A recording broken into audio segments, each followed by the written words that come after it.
Alors bonjour, je suis Maryse Lasson, bienvenue à cette session inaugurale des Journées du Québec, la Journée du Québec qui se poursuit aussi demain. Et sans plus tarder, laissez-moi partager mon écran pour vous présenter un peu le plan de cette rencontre. Voilà. Donc, de nouveau, Maryse Lasson, présidente du Conseil supérieur de l'éducation. Voilà. Oups, un petit peu de difficulté à faire avancer. Voilà. C'est le plan de la présentation. Je vais vous présenter très brièvement d'abord ce qu'est le Conseil supérieur de l'éducation, mais surtout ce qu'est le système d'éducation au Québec. Par la suite, nous aurons le bonheur d'avoir le discours inaugural de Mme Danielle Mécan, ministre de l'Enseignement supérieur du Québec, et ce sera suivi par une table ronde sur la réussite universitaire en enseignement supérieur. Voilà. Alors, très, très rapidement, le Conseil supérieur de l'éducation, c'est un organisme public qui a été créé en 1964, en même temps que le ministère de l'Éducation du Québec, pour collaborer et conseiller les ministres de l'Éducation et la ministre de l'Enseignement supérieur dans tout domaine relié à l'éducation. On couvre très, très large comme action, du préscolaire à l'universitaire, la recherche aussi en enseignement supérieur. Et donc, on le fait, ça, avec l'aide de comités, de commissions composées de membres bénévoles qui représentent tous les ordres d'enseignement. Juste pour vous donner une idée des travaux en cours présentement au Conseil supérieur de l'éducation, au niveau collégial, on travaille maintenant sur les nouveaux besoins de formation des étudiantes et des étudiants. Au niveau universitaire, le travail en cours, c'est la recherche à l'université, les réussites, les enjeux, les responsabilités sociales. Et on a publié en 2019 aussi les succès, les défis et les réussites en matière de formation universitaire au Québec. Le système d'éducation du Québec, alors voilà, donc on a deux niveaux, l'enseignement obligatoire, 2 années en préscolaire, 6 années au primaire, 5 années au niveau secondaire, ce qui donne un premier diplôme d'études secondaires. Et c'est suivi ensuite par l'enseignement supérieur, qui comprend 2 niveaux aussi, celui qu'on appelle le niveau collégial ou post-secondaire, les cégeps et les collèges. Donc, c'est 2 ans pour les études préuniversitaires ou 3 ans pour un diplôme technique. Au niveau de l'université, on a 3 ans pour un baccalauréat.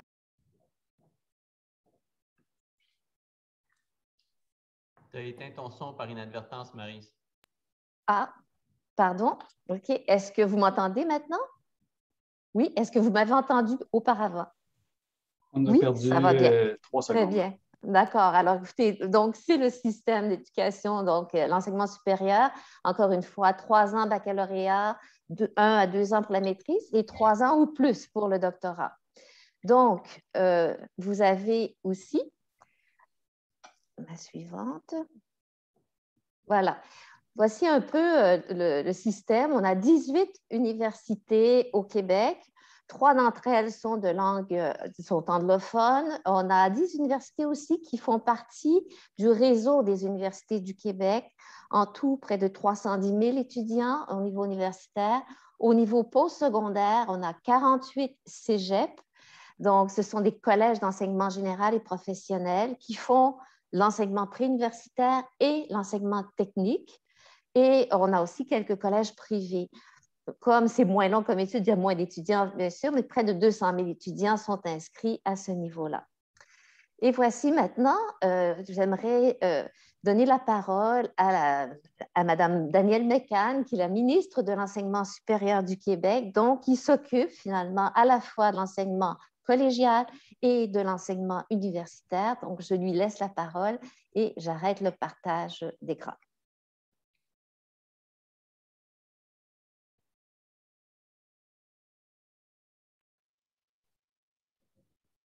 Bonjour, c'est avec plaisir que je lance cette séance plénière sur la réussite universitaire organisée par le ministère de l'Enseignement supérieur du Québec dans le cadre du 7e Congrès des Amériques sur l'éducation internationale. Le Québec s'affirme en enseignement supérieur en valorisant les talents internationaux qui contribuent au futur d'une société québécoise créative et innovante. Les efforts concertés des établissements universitaires et du ministère de l'Enseignement supérieur pour soutenir la réussite étudiante constitue la base du positionnement du Québec comme destination d'études et de diplomation à l'échelle internationale. Nous poursuivons donc nos actions pour favoriser la réussite du plus grand nombre. Pour y arriver, nous avons récemment annoncé des investissements de 450 millions de dollars sur 5 ans pour mettre en œuvre le plan d'action pour la réussite en enseignement supérieur qui vise à soutenir les efforts des réseaux collégiaux et universitaires au bénéfice de la population étudiante. Le plan nous a permis de dégager 4 grands axes d'intervention visant respectivement l'amélioration de l'accès à l'enseignement supérieur et des transitions interordres et intercycles, la persévérance des étudiantes et des étudiants dans leurs projets de formation, ainsi que la consolidation et le transfert des connaissances en matière de réussite. Les mesures du plan d'action sont pour la plupart des mesures interordres et prennent en considération les défis auxquels doivent faire face certains groupes, dont les étudiantes et les étudiants internationaux et ceux issus de l'immigration récente. Ces étudiantes et étudiants sont de plus en plus nombreux à fréquenter des universités québécoises. Les 19 mesures porteuses retenues contribueront notamment à promouvoir et valoriser les études supérieures, bonifier l'accueil et l'intégration des étudiantes et étudiants, valoriser la diversité des parcours étudiants, améliorer les transitions, soutenir le perfectionnement professionnel du corps professoral, embaucher de nouvelles ressources professorales et de nouvelles ressources dédiées aux services aux étudiants, soutenir des initiatives locales innovantes, soutenir la recherche et le partage d'expertise sur la réussite et plusieurs autres. Nous croyons également que la collaboration et la concertation intergouvernementale ainsi que le partage de l'expertise des ministères en enseignement supérieur des gouvernements étrangers participants ne peuvent que nous aider dans la mise en œuvre de notre plan d'action pour la réussite. En ce sens, le présent congrès constitue un point de départ idéal pour amorcer des discussions sur de nouvelles ententes de collaboration et une occasion parfaite pour continuer le travail avec nos partenaires déjà établis. Nous proposons aussi nos services pour soutenir les établissements et les pays qui souhaitent développer de nouveaux partenariats de recherche. Nos universités représentent un outil incontournable pour faire du Québec une société dynamique, prospère et innovante. Il en est de même pour toutes les nations. Mais plus encore, l'enseignement supérieur forme les citoyennes et les citoyens actifs de demain. Entreprendre et mener à bien un projet d'études contribue à l'épanouissement personnel, professionnel et civique. La dernière année et demie a été très difficile pour tous et ces initiatives tombent plus qu'à point alors que l'enseignement supérieur est en pleine relance. Je vous remercie de votre attention et bon congrès à tous. Alors, merci, Madame Mécan. Donc, je vais ouvrir bientôt la table ronde où on va accueillir des spécialistes finalement de l'enseignement supérieur qui vont parler de la réussite éducative en enseignement supérieur et aussi de l'internationalisation. En 2019, le Conseil supérieur de l'éducation avait quand même relevé certains enjeux persistants qui pouvaient empêcher finalement la réussite éducative, l'accessibilité et la réussite éducative de plusieurs groupes d'étudiantes et d'étudiants. Et donc, et bien sûr, l'internationalisation demeure toujours un enjeu dont il faut discuter.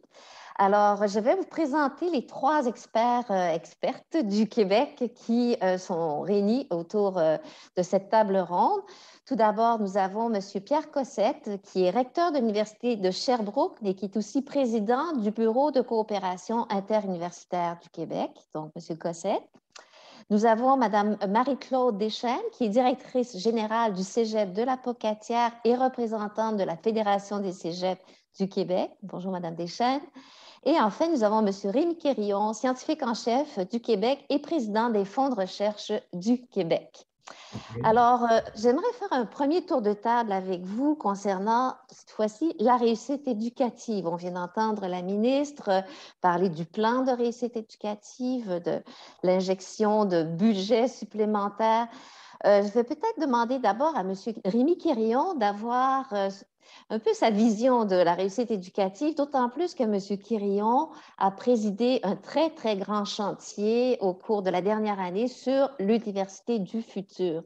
Alors, Rémi, on aimerait bien t'entendre concernant les recommandations faites par ce chantier et spécifiquement aussi par rapport à la réussite éducative en enseignement supérieur. Merci beaucoup. Merci, Maryse. Très heureux d'être avec vous aujourd'hui. Et comme ça a été mentionné par la ministre, c'est inclus dans notre rapport deux grands blocs, je dirais, par rapport à la réussite. Le premier, augmenter l'accessibilité universitaire, donc plus d'étudiants, je devrais dire collégial aussi, au niveau collégial, au niveau universitaire, des étudiants québécois, canadiens, mais aussi bien sûr des étudiants qui viennent de l'étranger. Le point du côté réussite scolaire, et ça c'est vraiment très approprié, là, plus tôt cette semaine, le premier ministre du Québec, dans le lancement d'une nouvelle session parlementaire, a parlé de réussite scolaire, du primaire jusqu'à l'université, augmenter la réussite scolaire. Donc ici, on doit faire face, là, on doit trouver des façons d'assurer, d'augmenter une plus grande diversité au niveau de la population étudiante au Québec et aussi pratiquer l'implémentation de pédagogie adaptée, mieux adaptée à certains groupes d'étudiants, une pédagogie très active, inclusive pour tous les étudiants. Certainement que le numérique va jouer un rôle très important dans tout ça. Et finalement, s'occuper aussi probablement, ou se préoccuper, je devrais dire, davantage de tout ce qui touche la santé mentale et le bien-être des étudiants. La pandémie a démontré qu'il y avait énormément de difficultés de ce côté-là. Oui, il y a des services au niveau de nos cégeps, de nos universités, mais il faut en faire encore davantage et très certainement que le lien avec l'enseignement supérieur ici, le ministère de l'Enseignement supérieur va être tout à fait critique pour s'assurer d'une meilleure qualité de cette santé mentale pour tous nos étudiants à l'enseignement supérieur au Québec. Merci beaucoup, Rémi. Je vais maintenant donner la parole à M. Pierre Cossette. Donc, quelles sont les réflexions du Bureau de coopération interuniversitaire sur le plan de réussite éducative en enseignement supérieur? Donc, peut-être définir aussi le BCI tout d'abord. Pierre, si vous voulez bien. Oui, bonjour. Merci de l'invitation. Effectivement, moi, je suis recteur de l'Université de Sherbrooke, mais je suis ici plutôt à titre de président du conseil d'administration du BCI. Le BCI regroupe les 18 établissements universitaires québécois, tels que Maryse l'a expliqué tantôt, plus le siège social du réseau des universités du Québec. Donc, et maintenant, un nouveau membre va se joindre parce qu'il y a une nouvelle université qui a été désignée au Québec au mois de juin, le Collège militaire Royal Saint-Jean, qui est un volet universitaire reconnu maintenant par la loi. Donc, on aura bientôt un 20e membre autour de la table. Écoutez, nous, au niveau du BCI, ce qu'on souhaite, c'est faire connaître, favoriser la promotion de l'enseignement universitaire, faire connaître les universités et favoriser le partage des bonnes pratiques et des expertises parce qu'il faut réaliser qu'entre la plus petite de nos universités en termes de taille, là, bon, là, maintenant, ça va être le Collège militaire, mais mettons avant l'ENAP ou l'INRS qui ont des institutions à moins de 1000 étudiants et l'Université de Montréal qui en a plus de 60 000 avec une université générale donc, qui est urbaine. On a des réalités très différentes, sans compter le réseau des universités du Québec, qui a aussi à l'intérieur même de son réseau des réalités extrêmement différentes. Si on va de l'UQAM, qui est une très grande université urbaine au centre-ville de Montréal, à des universités situées authentiquement en région, comme l'Université du Québec en Abitibi-Témiscamingue, qui regroupe plusieurs sites, mais qui est une université qui est déployée dans une région, donc, comme je le disais, avec plusieurs sites. Donc, ça, c'est la réalité du réseau universitaire québécois, une très grande biodiversité. Je le présente souvent comme ça parce que c'est très important. La biodiversité, c'est un gage de résilience, de survie et d'adaptabilité. Et on a besoin de ça plus que jamais dans le cadre de l'enseignement supérieur. Pour ce qui est de la réussite étudiante comme telle, c'est évidemment une question qui nous préoccupe au niveau des universités depuis très longtemps. On a participé activement au chantier de l'Université du futur, mais il y avait déjà au travers de ça un chantier sur la réussite étudiante qui avait été mené par les différents ministères, parce que la structure ministérielle a changé au cours de la pandémie et on y a participé activement parce que c'est une situation qui nous préoccupe et qui nous préoccupe sous quelques angles différents. Donc, Et je vais faire le lien un petit peu avec l'international, mais il faut vraiment réaliser, en fait, si on regarde les chiffres bruts de la réussite universitaire, ils ne sont pas si mal du tout. En fait, plus de 80% des étudiants qui commencent un bac le terminent. Parfois, ça prend un petit peu plus de temps, ou vont terminer une autre formation qualifiante universitaire. Donc, pour nous, un bon taux de succès. Un des enjeux très importants au Québec, au-delà de la réussite, c'est l'accessibilité aux études universitaires. Et ça, c'est un enjeu vraiment très important. On a des statistiques récentes qui nous démontrent que le Québec, par rapport au reste du Canada, aux autres provinces canadiennes, particulièrement l'Ontario, mais aussi par rapport à d'autres pays industrialisés de l'OCDE, non seulement n'a pas rattrapé son retard en éducation, ce qui avait été le cas supérieur pendant plusieurs années, mais c'est un écart qui se creuse dans les 15 dernières années parce qu'on progresse, mais on progresse moins vite que d'autres. Bon, je vais donner un chiffre là. Dans la tranche d'âge de 25 à 45 ans, c'est 44 des Ontariens qui ont un baccalauréat ou plus, puis c'est 38 des Québécois et Québécoises. Cet écart-là de 6 il était de 3 il y a 20 ans. L'écart s'est accru. Et un autre phénomène qui est extrêmement important, c'est que notre 38 de diplomation au Québec, dans cette tranche d'âge-là, il est composé d'un 44 de filles et d'un 32 de gars. Donc, il y a une forme de décrochage. On se préoccupe à juste titre de l'intéressement des femmes aux sciences naturelles, au génie, mais quand on regarde ça froidement comme ça, on a un très gros enjeu au Québec sur la diplomation universitaire des garçons et sur leur cheminement. Donc, et on réalise que ceci va devenir de plus en plus un enjeu. Parce qu'il y a une corrélation directe entre la capacité d'une société à développer de la richesse, à développer du savoir, à s'adapter et le niveau de connaissance tel que manifesté par l'obtention d'un premier diplôme de grade qui est un baccalauréat. Donc, pour nous, ça, c'est un sujet qui est très important et c'est un enjeu qui n'est pas en diminution, qui est en croissance. Par contre, il y a des caractéristiques dans le réseau universitaire. On donne beaucoup, il y a eu quand même des progrès intéressants. Là, je ne veux pas être trop rabat-joie ce matin. Puis il y a aussi beaucoup de formations qui se fait en micro-programme, en certificat. Donc, cet intérêt-là vers la formation continue tout au long de la vie est assez important. Puis je vais revenir sur la réussite parce que l'autre élément qui arrive, c'est la diversité de nos clientèles. Les clientèles étudiantes sont en très grande diversification. Donc, on est maintenant très loin du modèle où c'est essentiellement des jeunes issus du collège ou des cégeps qui viennent à l'université. On a une proportion grandissante de nos gens qui viennent de milieux diversifiés. Donc, des retours après pour la qualification. Des étudiants internationaux, donc il y en a près de 50 000 au Québec, un petit peu plus de 50 000 cette année, donc il y avait un creux très important l'année passée. On revient à un niveau d'avant COVID, si on veut. Là. Il y a des petites difficultés d'accessibilité sur le territoire, mais c'est quand même une minorité. La très, très grande majorité sont au Québec présentement. Et pourquoi je parle de ça, c'est que si on veut faire de la réussite étudiante, il n'y aura pas de, excusez l'anglicisme, de one size fits all. Donc, notre capacité à s'adapter aux besoins des clientèles avec une beaucoup plus grande diversité qu'avant. Donc, les étudiants internationaux sont un bel exemple de ça. Je pourrais y revenir tantôt, mais les étudiants en situation de handicap, les femmes monoparentales qui reviennent pour une qualification, les personnes qui reviennent faire une maîtrise un MBA après une première formation. Bon, nos gens du réseau de la santé qui se cherchent pour un bon nombre d'autres avenues, c'est malheureux, mais nous, on est là quand même pour leur proposer des cheminements de carrière, mais c'est vrai dans plusieurs domaines aussi.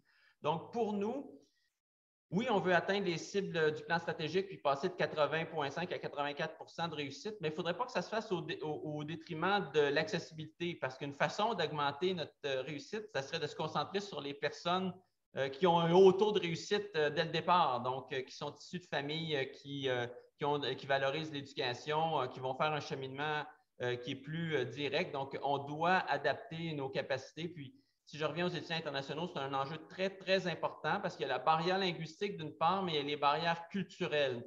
Je vais y revenir tantôt dans l'autre section parce que les compétences culturelles, c'est un facteur crucial d'intégration dans le milieu de l'enseignement, mais surtout dans le milieu du travail et des stages.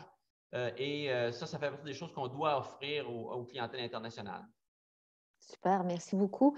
Si vous me permettez, en fait, le Conseil supérieur de l'éducation va sortir un avis sur les nouveaux besoins de formation en enseignement supérieur, l'enseignement collégial, mais ça rejoint exactement ce que vous venez de décrire. En fait, c'est vraiment plus la même population qui fréquente l'enseignement supérieur. Et donc, il faut vraiment s'adapter à cette nouvelle réalité.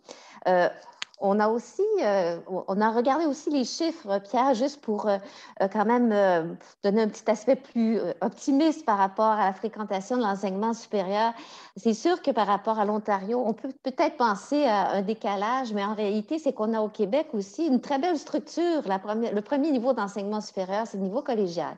Et ça ne se compare pas facilement avec le reste du Canada. Et donc, il y a beaucoup de diplômes aussi, de techniques en particulier, là, qui sont donnés à ce niveau-là, qui est quand même un niveau d'enseignement supérieur. Donc, le Québec ne va pas si mal, finalement. Donc, alors justement… Québec élément, je parle juste du taux d'obtention d'un baccalauréat. C'est une statistique brute qui est significative. Je ne veux certainement pas diminuer l'importance de la formation collégiale, au contraire. Parfait, excellent. Bien, justement, on va donner la parole à Mme Deschênes, qui représente le niveau collégial. Et puis, au niveau collégial, ça fait plusieurs années que vous travaillez sur la réussite éducative. C'est même une obligation pour le niveau collégial d'avoir des plans de réussite éducative. Alors, on vous écoute, Mme Deschênes. Oui, effectivement, merci beaucoup. C'est vrai que le degré de sensibilité des cégeps par rapport à la réussite éducative est très, très grand depuis plusieurs années. Ça fait maintenant plus de 20 ans qu'on a des plans de la réussite bien arrimés à nos plans stratégiques. J'oserais penser que le fait que les cégeps soient partout au Québec, hein, on est délocalisé dans toutes les régions du Québec, que ce soit des régions urbaines ou des régions comme la mienne, hein, qui est une région un petit peu plus dans un milieu agricole, le fait d'être complètement décentralisé fait en sorte qu'on a un enseignement de proximité. On ne fait pas de sélection d'étudiants, donc on reçoit des étudiants avec des expériences et des degrés de maîtrise de la scolarité variés. Alors, évidemment, comme le cégep est la porte d'entrée de l'enseignement supérieur, c'est un moment important. Ils arrivent tout jeunes, ils arrivent à 17, 18 ans, ils sont chez nous peu longtemps, 2 ou 3 ans. C'est un enjeu qu'on a regardé, puis on s'est surtout rendu compte qu'à l'échelle du Québec, le taux d'obtention du diplôme avait un petit peu plafonné au cours des dernières années, malgré le fait qu'il y a une multitude de mesures d'aide à la réussite qui ont été déployées de façon agile, de façon très, très, très personnalisée. Alors, c'est un enjeu commun, si bien qu'au lieu de le travailler en silo, la Fédération des cégeps, qui fédère l'ensemble des 48 cégeps, nous a conviés à utiliser la force du réseau et à s'embarquer dans un grand chantier de réflexion lié à la réussite. Alors, on a fait le saut en 2018. Ce sont des travaux qui se sont déroulés en collégialité, qui se déroulent encore en collégialité. Le rapport vient tout juste de sortir il y a quelques semaines maintenant. Et je vous dirais qu'à l'intérieur de ce travail-là, de ce chantier-là, on a jeté un regard rétrospectif et un regard prospectif. Rétrospectif dans le sens qu'on a analysé nos populations étudiantes, nos indicateurs liés à la réussite, nos services d'aide à la réussite traditionnelle, mais on s'est aussi projeté vers le futur en regardant à travers nos 48 cégeps, quelles sont les petites perles, les pratiques à impact élevé, les pratiques qui sont prometteuses pour être capable de le partager, de partager cette information-là à l'intérieur du réseau. On a bien sûr pris en compte les besoins de nos étudiants qui ont des parcours un peu plus linéaires, mais également de nos étudiants adultes, puisqu'on offre également de la formation continue. Donc, c'est une étude, j'oserais dire, qui pourrait même inspirer peut-être des partenaires de l'étranger, puisqu'on a aussi appuyé notre réflexion sur des analyses et des études qui ont été faites un petit peu partout dans le monde. Ce qui est intéressant, c'est qu'au niveau des cégeps, on s'est donné une vision commune de la réussite. Alors, quand on a un ancrage commun, déjà, on a, je pense, la force pour aller un petit peu plus loin. Alors, cette vision-là nous amène à penser qu'on doit, dans les cégeps, conduire l'étudiant jusqu'à l'obtention de son diplôme d'ordre collégial dans un système éducatif qui va être stimulant, c'est-à-dire qui va lui procurer plusieurs défis, un système éducatif qui va être inclusif, donc qui va tenir en compte les besoins particuliers de tous nos étudiants, la diversité de nos étudiants et surtout un parcours éducatif qui va être bienveillant, donc qui va permettre de mettre en place un climat d'études qui va être propice à son épanouissement. Le fait de dire qu'on conduit l'étudiant jusqu'à sa diplomation, ça induit une nouvelle chose. On a beaucoup tablé sur les mesures d'aide à la réussite pour faire le transfert, je dirais le transfert entre la transition entre les études secondaires et collégiales. Alors ça, c'est d'importance, évidemment, quand ils arrivent, pour bien les intégrer. Mais là, ce qu'on ajoute dans notre plan de match, c'est d'avoir des mesures d'aide à la réussite qui vont être là tout au long du parcours des étudiants en classe et en dehors de la classe.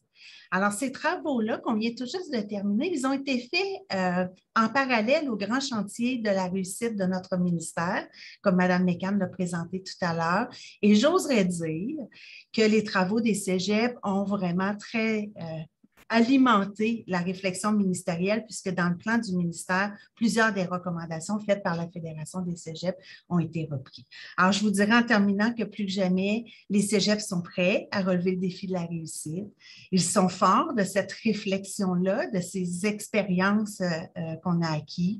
On est mobilisés autour de cet enjeu-là et on est aussi bien outillés puisqu'on s'est donné des organismes qui gravitent autour du réseau des cégeps pour nous supporter, comme c'est le cas pour le Carrefour de la réussite avec ses nombreuses activités et communautés de pratique. Merci, Mme Deschênes. Peut-être que vous pourriez nous donner la référence de ce rapport-là dans le chat. Donc, ce serait vraiment apprécié, je pense, pour les participants qui sont ici avec nous. Avec grand plaisir. Merci beaucoup. Merci. Voilà, alors on passe peut-être à un deuxième tour de table. Cette fois-là, on va parler plutôt de l'internationalisation de l'enseignement supérieur.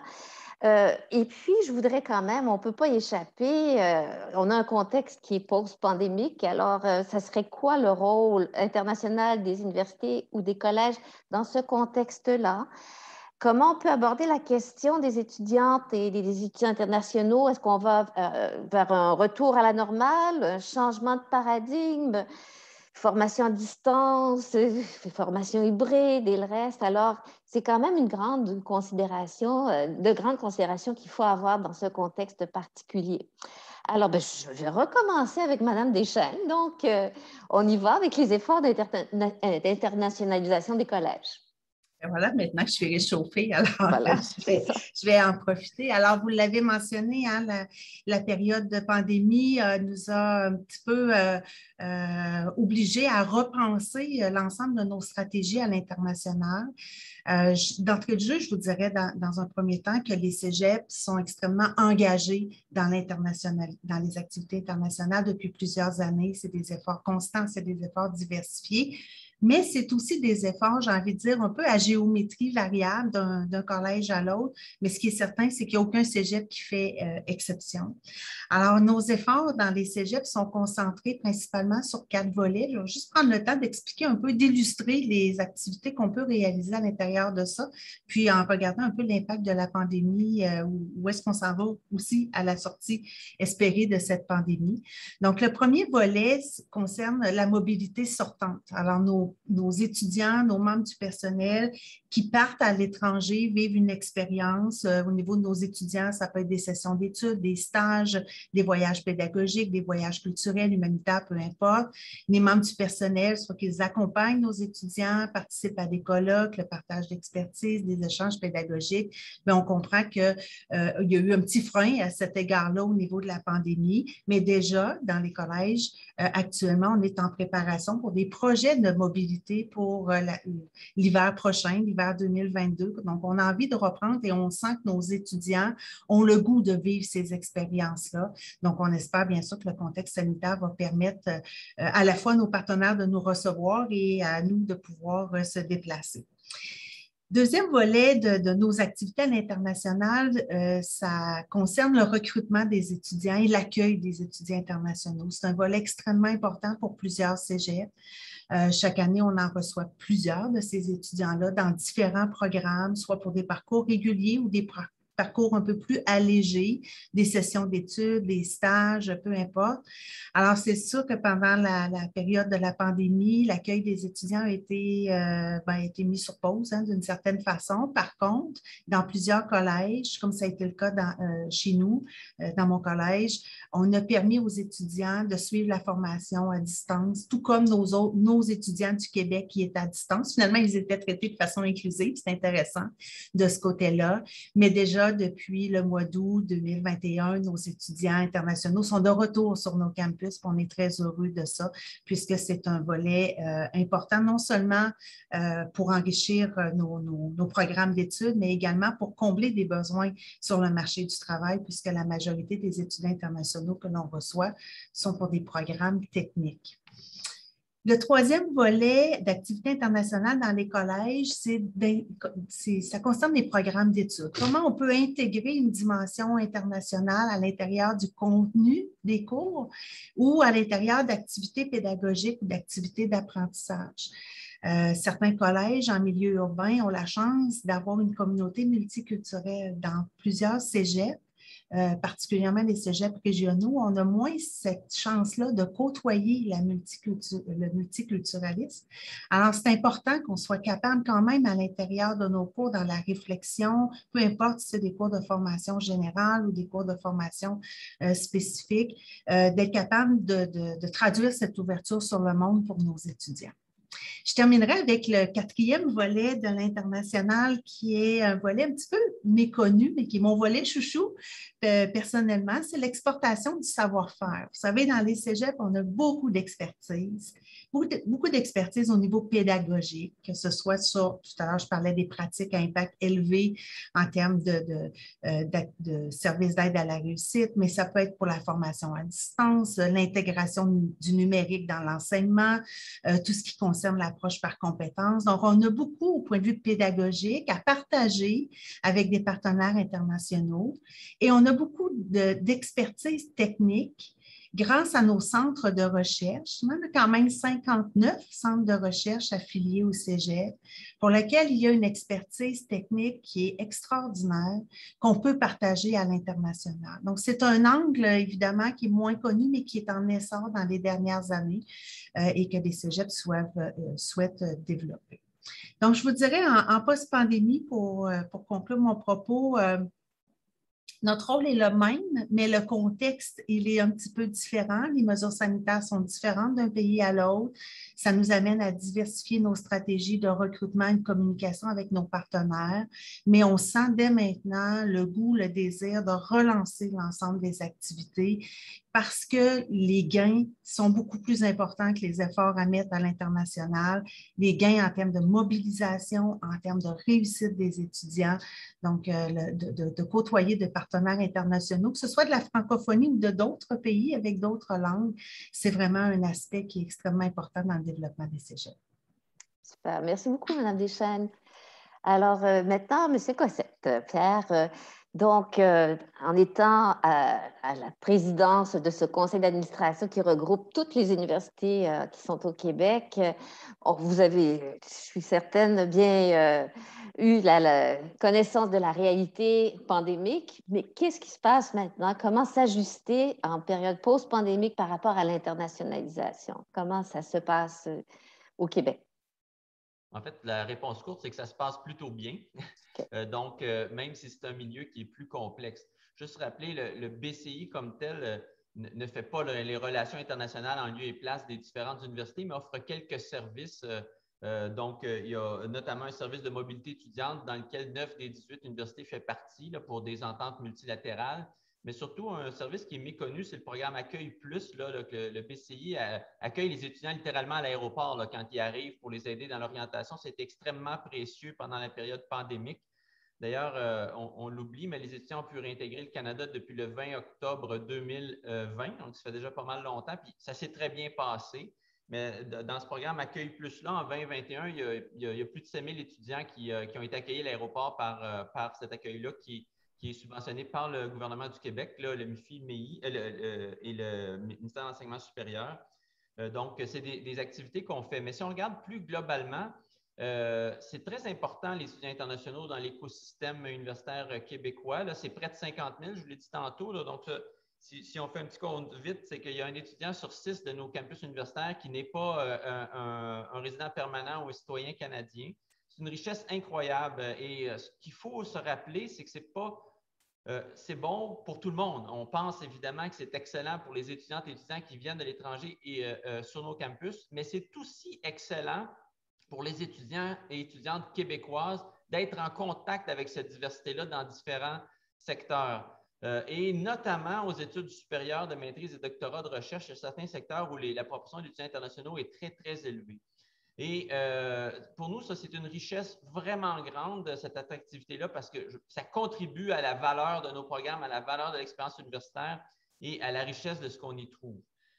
Un petit défi qu'on a, c'est que nos étudiants et étudiantes québécois natifs sortent peu. Ils ne sortent pas assez, en fait. Donc, on aimerait qu'ils sortent davantage pour des sessions, pour des cours d'été, pour de la mobilité, pour aller découvrir le monde un peu plus. Donc, ça, c'est un enjeu. Peut-être que l'offre de stage à l'étranger pourrait être bonifiée. Donc, c'est des choses sur lesquelles on aimerait travailler. En tout cas, certaines universités y travaillent déjà. Mais je vais réitérer le point important que j'ai fait tantôt. C'est les barrières linguistiques et les barrières culturelles. C'est très, très important de le réaliser, surtout quand on vient faire un programme diplômant, un bac ou une maîtrise ou un doctorat, là, parce que quand on arrive dans un laboratoire, quand on arrive d'un baccalauréat et qu'on veut faire des stages en milieu de pratique, c'est très important de pouvoir accueillir correctement les personnes, de pouvoir les former.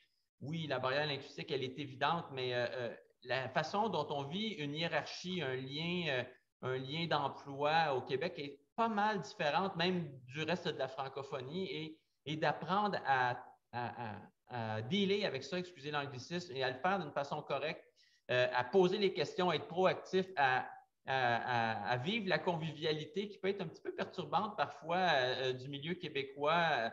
C'est des défis importants parce qu'on souhaiterait que les étudiants internationaux puissent faire autre chose que simplement aller en classe, ce qui est déjà très bien s'ils viennent pour un échange d'une session, mais si on veut faire davantage, si on veut faire de l'intégration, d'aller en milieu de travail, d'aller faire des stages, d'aller se déployer en milieu professionnel, quand on pense à des professeurs, des infirmières, des ingénieurs, c'est très important de faire le travail d'équipe. Donc, pour nous, on a des défis significatifs parce que cette tendance-là va être plutôt à la hausse.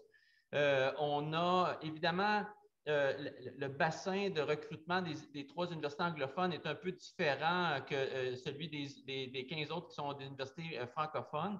Mais c'est des défis importants, mais c'est une source de richesse vraiment majeure et c'est pour ça que la collaboration dans des organismes comme celui qui organise le congrès d'aujourd'hui est très importante. Puis la diversification aussi, parce que, bon, on a tendance, le milieu francophone, d'aller vers la francophonie, mais le monde latino-américain en particulier est une source très importante de richesse et d'échanges potentiels qu'on devrait explorer davantage. Donc, je vais m'arrêter là, mais c'est sûr qu'il y a une grande diversité dans le réseau québécois. Il y a une offre vraiment grande et notamment des formations de classe mondiale en recherche qu'on aime mettre de l'avant. Merci, Pierre.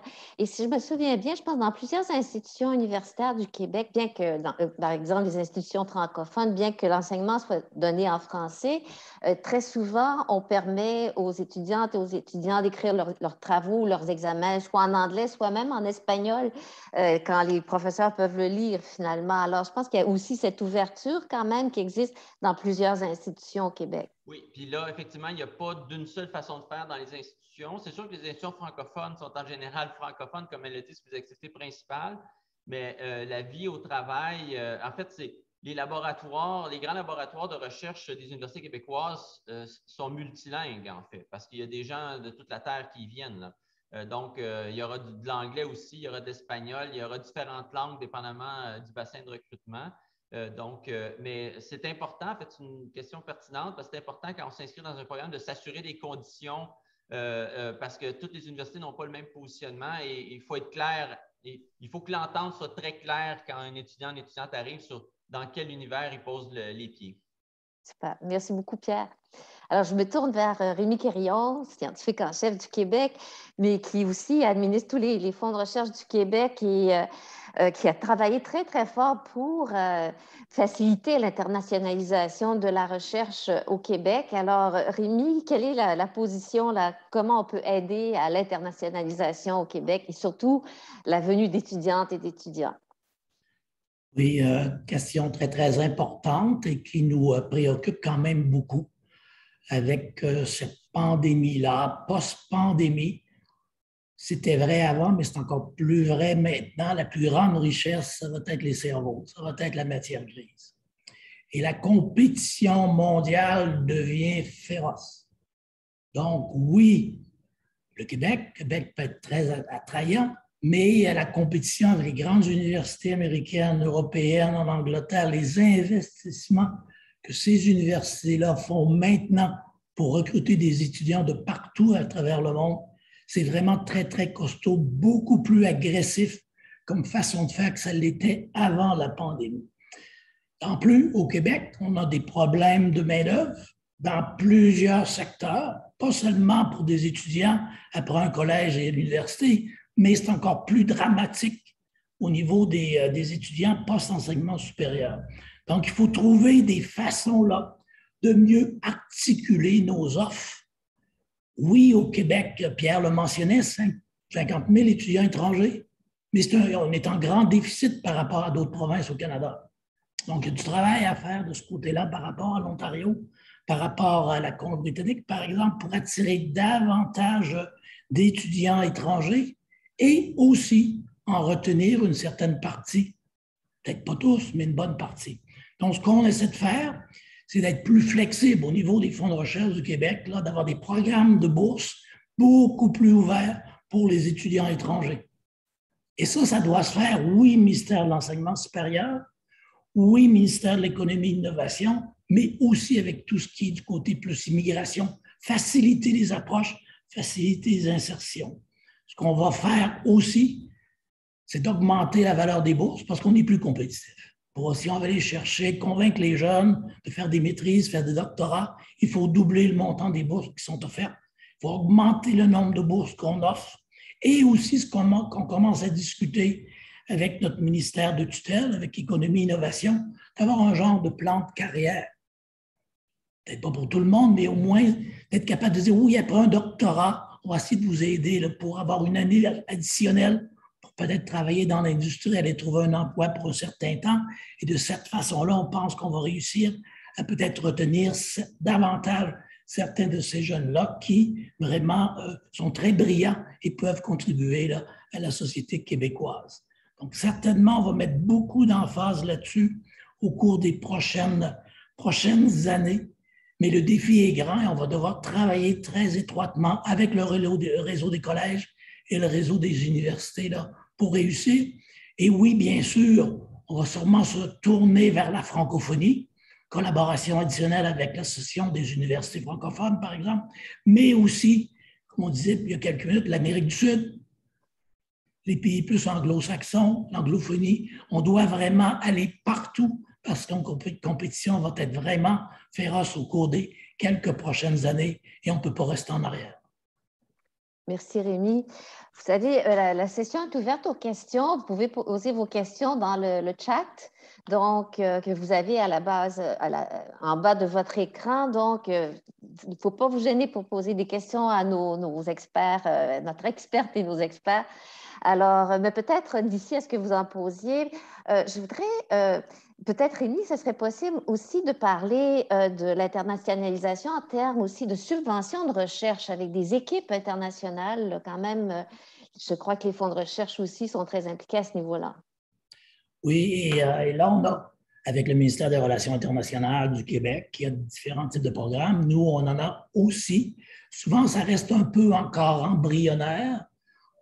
Oui, des petites subventions de démarrage qu'on vise maintenant, c'est de s'assurer que dans le futur, on va avoir plus de moyens pour permettre aux équipes du Québec, des chercheurs du Québec, d'être des partenaires très importants dans des grands réseaux internationaux et même de diriger des réseaux internationaux. Donc, il va vraiment falloir passer à la prochaine étape. Oui, on a initié des partenariats, des collaborations avec différents pays en Amérique du Sud, par exemple. On doit aller maintenant plus loin que ça pour offrir vraiment là, une programmation de recherche beaucoup plus costaude qui va permettre vraiment à nos équipes d'être des leaders dans différents domaines à travers le monde. Et là, Pierre est très au courant, là, mais c'est sûr que les futures zones d'innovation, j'espère qu'on va pouvoir inclure ce volet-là d'internationalisation de la recherche. C'est déjà là, mais le faire encore davantage pour que les équipes universitaires, collèges associés aux zones soient capables d'être vraiment vues là, comme des places qu'on ne peut pas ignorer à travers le monde. Et on veut aller à Sherbrooke pour certains types de formations, de recherche. Même chose, le bas du fleuve pour d'autres secteurs, là, mais en association avec ces zones d'innovation-là. Là, on espère qu'il va vraiment avoir des capacités de formation un peu différentes de ce qu'on a maintenant, augmenter vraiment les capacités de formation et de partenariats internationaux en recherche. Magnifique, merci beaucoup. Peut-être, Mme Deschênes, Marie-Claude, est-ce que vous avez une idée du nombre, de la proportion d'étudiantes et d'étudiants internationaux qui fréquentent le niveau collégial? Est-ce que vous avez ces chiffres-là? Peut-être pas, hein, donc c'est En une fait, question surprise. Oui, depuis tout à l'heure, je me disais, j'aurais dû aller chercher cette statistique-là, mais je vais le faire d'ici la fin de la présentation. Je te placerai le chiffre. Je n'ose pas m'avancer à ce moment-ci, mais je vous dirais quand même que c'est un chiffre qui est en croissance.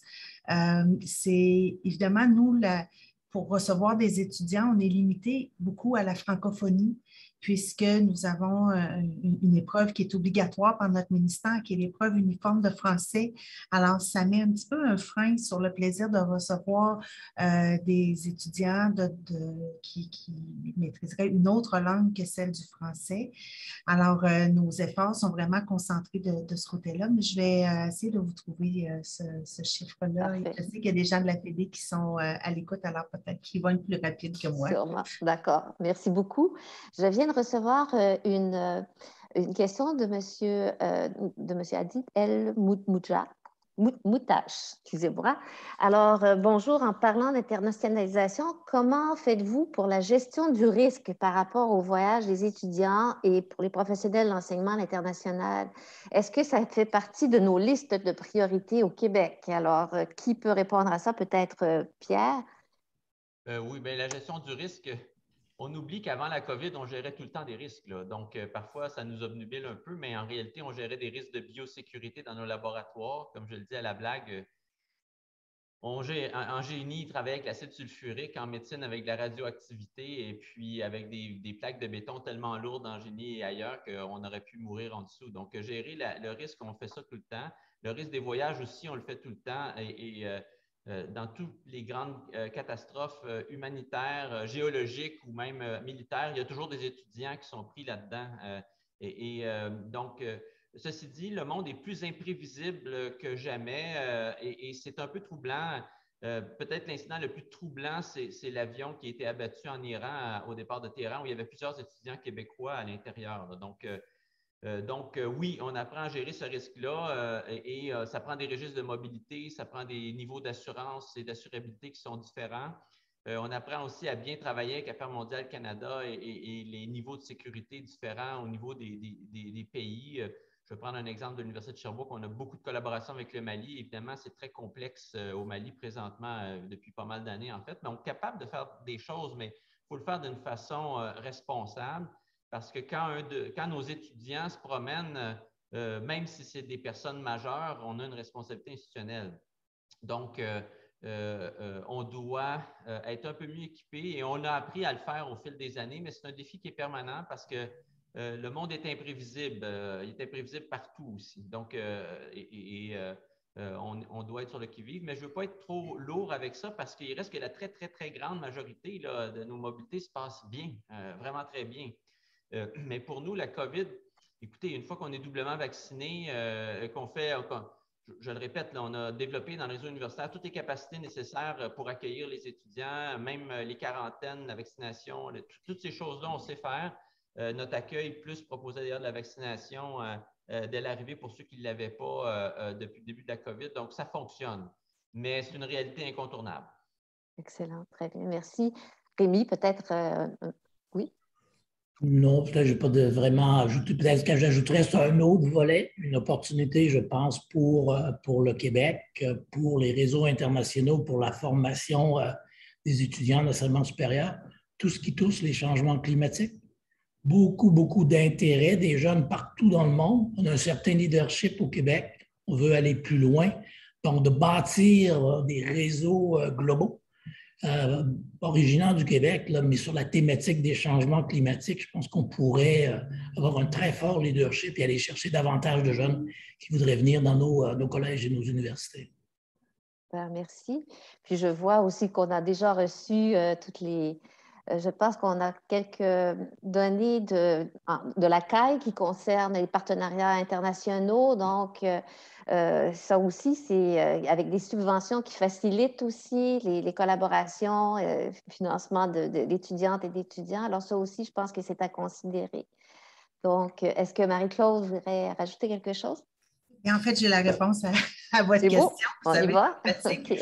Alors, on parle d'environ 7300 étudiants internationaux dans le réseau collégial. Puis, ça me donne l'occasion de vous entretenir aussi sur le fait que le réseau collégial, on a choisi de travailler de façon structurée et cohérente sous la gouverne de la Direction des affaires internationales qui nous supporte à l'intérieur des activités d'internationalisation, que ce soit en mobilité sortante ou entrante. Alors, on parlait tout à l'heure de la gestion des risques. C'est quelque chose qu'on travaille aussi depuis plusieurs années, mais plus fortement depuis la pandémie ensemble. Alors, il y a une force aussi de cohérence, je dirais, dans nos activités à l'international grâce à cet organisme-là qui nous fédère. Super, merci beaucoup.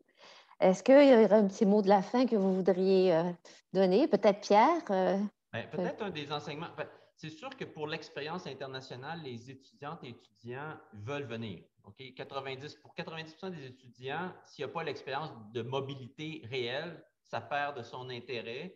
On ne parle pas juste d'aller chercher un diplôme, on parle d'aller chercher une expérience. Ceci dit, la COVID nous a appris beaucoup de choses et la façon dont on va faire nos relations internationales va changer parce que ces activités-là, comme on fait aujourd'hui, sont très pratiques, ne vont jamais remplacer le contact humain direct, mais peuvent pallier à un grand nombre d'étapes intermédiaires. Et quand on parle de réseau, je parlais de collaboration dans des pays en difficulté, j'ai cité le Mali, mais on pourrait en citer plusieurs autres. Notre capacité à faire du soutien à distance, à faire de la formation de formateurs, par exemple, peut être vraiment grandement rehaussée. Puis, il y a une littératie numérique qui s'est installée dans nos différentes organisations. Là, on est des gens plutôt instruits dans le milieu d'enseignement supérieur, mais manipuler le Zoom et le Teams là, au 12 mars 2020, ce n'était pas très fort. Là. Maintenant, tout le monde le connaît, là, tout le monde sait comment gérer ça. Et ça nous donne quand même des possibilités rehaussées de faire des liens internationaux riches, notamment en recherche pour le réseau, de complémenter des activités en présence avec un grand nombre d'activités à distance, mais qui sont pertinentes et vraiment même de soutenir des gens dans les relations internationales avec de la formation de formateurs, des suivis, des activités complémentaires. Donc, pour moi, il y a encore plus d'avenir à l'internationalisation. On a ouvert un monde de possibilités, bien qu'on ne remplacera jamais l'expérience humaine qui est au cœur de ce qu'est l'internationalisation. Alors, merci beaucoup. Je voudrais en profiter pour remercier notre experte, nos experts pour leur présence, leur réflexion qui nous amène vraiment à penser non seulement à l'internationalisation, mais la réussite éducative aussi des étudiants en général. Donc, alors, si vous voulez bien, je vais maintenant laisser la parole à David Julien qui va conclure cette présentation et je vous souhaite une bonne journée du Québec. Alors, David. Merci beaucoup, Maryse, pour cette excellente table ronde.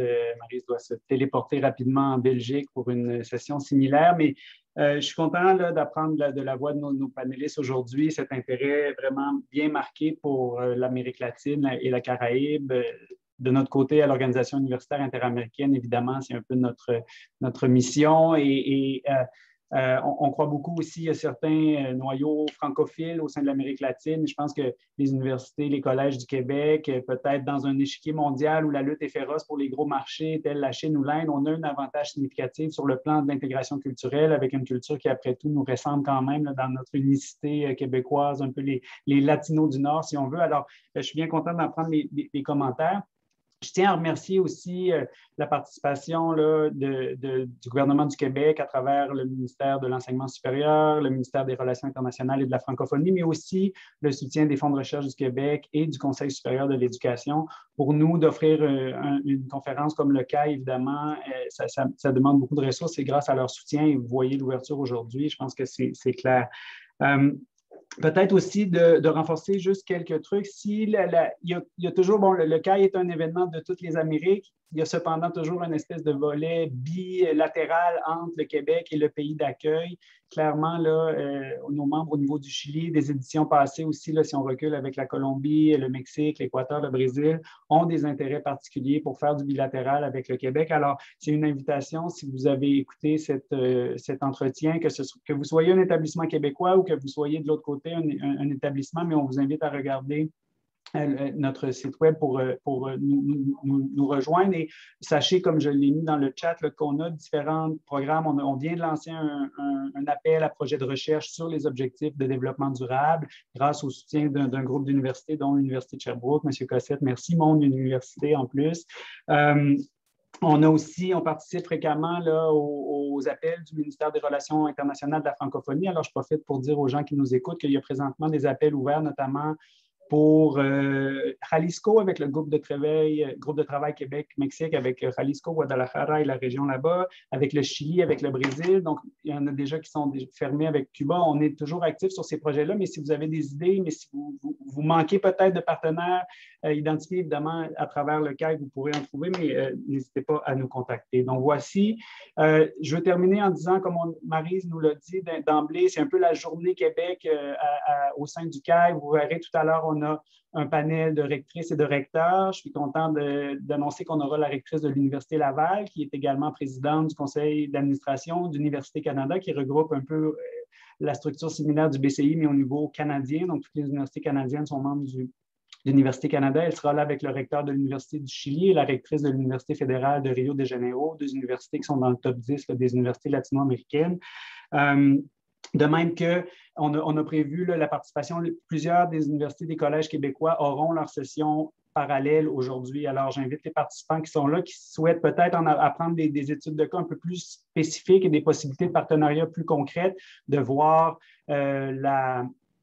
les différentes sessions. Et dans 3 minutes, on enchaîne on sort de la session Québec. Il y a une session de la Ville de Montréal et le Carrefour de recherche urbaine métropolitain, donc avec lequel le FRQ est partenaire, les universités de la Ville de Montréal sont partenaires aussi, donc ils vous donneront d'autres pistes de collaboration. Alors voilà, c'est ce qui conclut cette activité. Merci beaucoup, M. Quirion, Mme Deschênes, M. Cossette. Ça a été un plaisir de vous recevoir encore avec nous au CAI de 2021. Je vous souhaite une très bonne journée à tout le monde. Au revoir. Merci, au revoir.